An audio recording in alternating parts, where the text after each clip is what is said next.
Hello, everybody. Task 2, Instruction Rubric 8, Deepening Children's Learning. This is all about taking students from a knowledge level or a lower level learning experience to a higher level within the same lesson. Let me explain that further. So the question says, how does the candidate elicit children's responses to promote active learning of language and literacy? Okay, and the evidence for this particular rubric comes from your video clips and instruction commentary 4. And again, same thing as last time.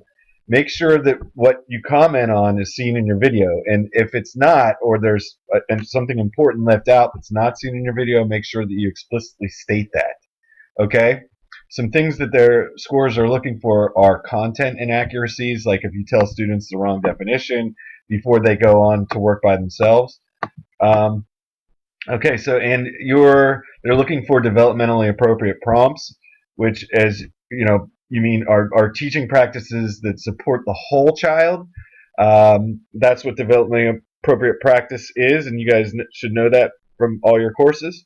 And then we get into the questions of higher order thinking questions, but that's the evidence they're looking for a performance level 3. And I'm going to get into this in a minute about moving your lessons from simple to more complex learning for students. And Bloom's taxonomy is something that I've used in the past that I think you'll find helpful.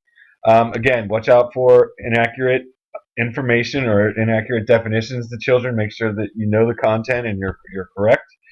Um, and then if you want an above a 3, all of this down here will tell you how to do that. But in the video clips, the candidate uses children's ideas and thinking to further their understanding of language and literacy through active learning. All right, now I'm going to take you to see Bloom's taxonomy here. Okay, Bloom's taxonomy is this pyramid, and it starts out at the knowledge level and then slowly gets more difficult up to the evaluation level. So let's say you were studying Christopher Columbus sailed the ocean blue in 1492. That's a knowledge question. That's just recalling information. And then if you were to ask students, well, imagine that you were Christopher Columbus and 1492, what would be going through your head as you set out on your journey across the across the ocean? That's a higher level thinking. So the students are going to have to predict. They're going to have to make inferences, and then evaluation at the highest level, solve, judging, rating, recommending.